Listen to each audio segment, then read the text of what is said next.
Hi guys, it's Christine and welcome to our family budget. So in this video, gusto kong i-tackle ngayon ang party without money.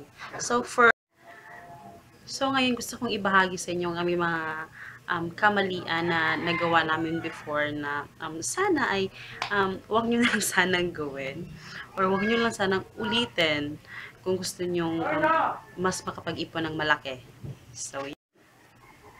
So, pinakauna, I'm not saying na sa mga naniniwala sa tradisyon kasi kami naniniwala pa rin kami sa mga tradisyon ng ating mga lolo't lola. Please don't get me wrong. Naniniwala pa kami sa tradisyon.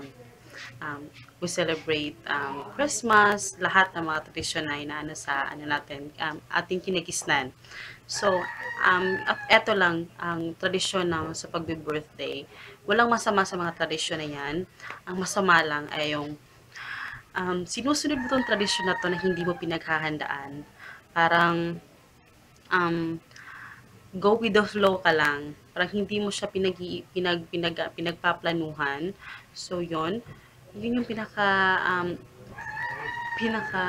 mistake talaga namin talaga na especially sa first birthday ng anak ko. So, parang naniniwala tayo na sa ating mga Pinoy naniniwala tayo, kailangan sa first birthday, kailangan na bongga, kailangan may lechon, kailangan talaga may sobrang, may maraming handa, may birthday party talaga na magaganap. So, yun. So, sa first birthday ng anak ko, wala siyang mascot, pero, ewan ko, sobrang laki ng ginastos namin doon. I think mga ano yata, aabot yata ng 15,000 plus, parang ganon.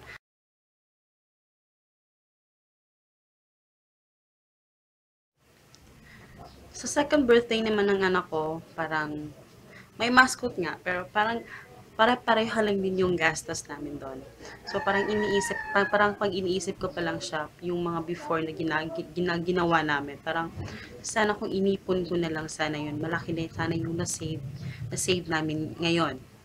But, yun nga, sad to say, dun kami, kasi hindi kami naghahanda noon. Parang, pag nagbe-birthday, ang nangyayari, nangungutang kami. Yung sa first birthday talaga, talagang umutang pa talaga kami ng pera dun para lang talaga matuloy yung celebration ng first birthday ng anak ko. So, ganun siya kahirap. So, hirap na hirap kami noon. Oo nga, maraming ang handa, pero at the end of the day, parang naano ka na pagkatapos ng lahat ng kasiyahan na to, lubog ka naman sa utang kasi nga 'di ba left and right yung namin before, pinag-uutangan namin para lang talaga maraming handa. So yun yung mga pagkakamali namin na sinusunod kasi namin yung tradisyon na which is not bad naman, pero ang masama lang talaga yung hindi natin pinaghahandaan, which is hindi naman talaga emergency yon.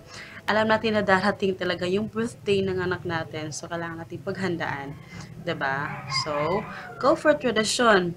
Okay lang na mag-ano tayo, basta paghandaan na lang natin, okay?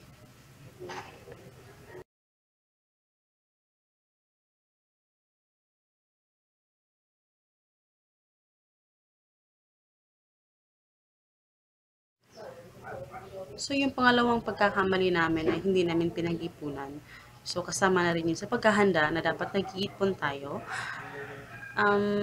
I'm not saying na kailangan mo mag-ipon ng 20,000 pang birthday party lang kung hindi mo naman kayang iipunin yun sa loob ng isang taon, diba? So, kung ilan lang yung perang naipon mo, dapat yun lang yung gastusin mo. Huwag ka na lang magpa-birthday party kung hindi mo naman kaya, diba?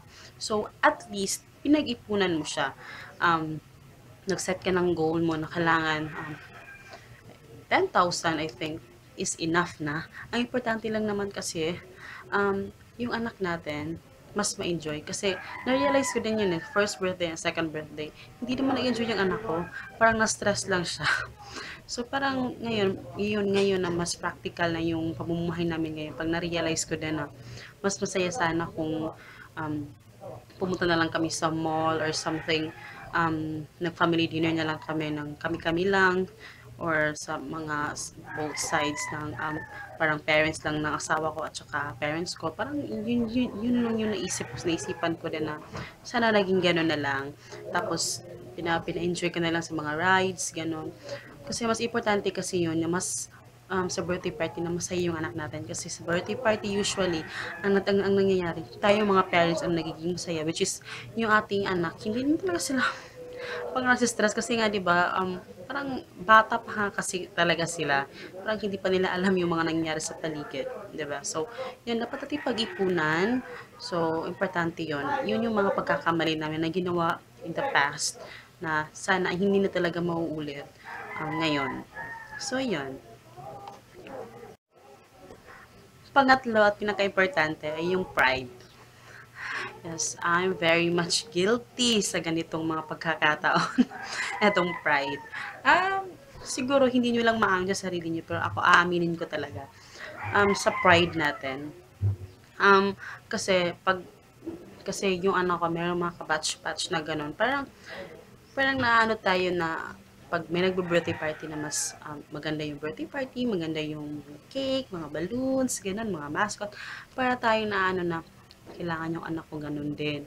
Kailangan yung ano ko ganun, maka-mascot din. Kasi eto yung uso ngayon, may mga mascot, eto yung usong cake din kasi yung cake na hindi mo naman talaga afford. Kasi fondant pa yung ano mo, kasi mahal yung fondant, diba? So, kailangan mag-fondant ako kasi usong fondant kayo na cake. So, kailangan mag-fondant cake din ako. So, sobrang mahal nun. Kasi nga uso, kasi yung pride natin, parang iniisip natin na baka sabihin ng ibang tao na hindi natin kayang magpa-party sa. So, yun yung mga ano sa ating pride na talagang kailangan nating iwasan. Well, hindi naman I mean, sometimes hindi maiwasan, pero kailangan nating kontrolin, kailangan nating pag-isipan ng maraming beses kung kaya ba talaga natin ba magpa-party ng bongga. Okay lang talaga. I'm not against sa mga pa-party-party na bongga na yan. Basta hindi natin inutang yung ating pinagpa-party sa ating anak. Kasi yun yung nangyari sa amin talaga before. Inutang talaga namin yung pera. So, yun. Sana wag nyo nang ulitin yung pagkakamali namin. At kung yung ginagawa nyo na ngayon, please stop. Kung hindi mo kayang magpaparty, ibig sabihin hindi mo talaga kaya. So, huwag ka nang umutang, 'di ba? Kasi nagpa-party tayo para maging masaya. Para pagkatapos ng party, hindi walang stress kung may ipon kang ipinaghanda dun sa pang-birthday ng anak mo, 'di ba? So now, um, mag mag mag, mag, mag ano ba yan? Magbe-birthday na yung anak ko sa November 4. So, malapit na siya. So, we're planning na So, meron kaming biik doon na inalagaan namin. So, ibebenta namin siya. So, bigay yun ng mother-in-law ko. So, ibebenta namin yun kasi para daw sa birthday niya yun. Pero hindi namin siya ililitsyon. Ibebenta lang namin siya. So, gagamitin namin siya para pang ano lang. Hindi kami magbi-birthday party. No, walang birthday party na magaganap. Pupunta lang kami sa zoo. Kasi may zoo na malapit dito sa amin. Sasakay ka lang ng bus. So, yun. So, ang gusto namin mas ma-expose lang siya. Kasi mas gusto niya yung mga animals. So, yung napag-isipan ko din na bibili na lang kami ng gift. Tapos maglalagay na lang ako ng mga balloons dito sa bahay. Kasi mas gusto niya yung mga ganun eh. So, yun yung priority ko ngayon. Yung kasiyahan ng anak ko.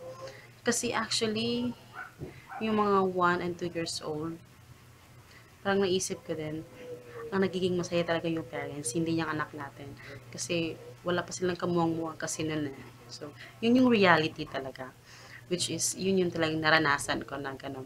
So, parang pride lang natin yun eh. Hindi naman talaga sila nakakaintindi ng gano'n. So, yun yung plans namin sa darating na ano. So, meron na kaming savings para sa kanyang birthday, pero kung magkano lang yung na-save namin, yun lang yung gagastusin namin at yun lang yung gagamitin namin sa kanyang birthday. So, yun.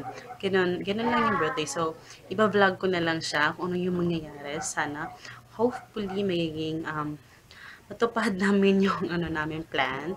So, I hope you guys enjoy and please subscribe to my channel and give me a thumbs up and see you in my next video. Bye!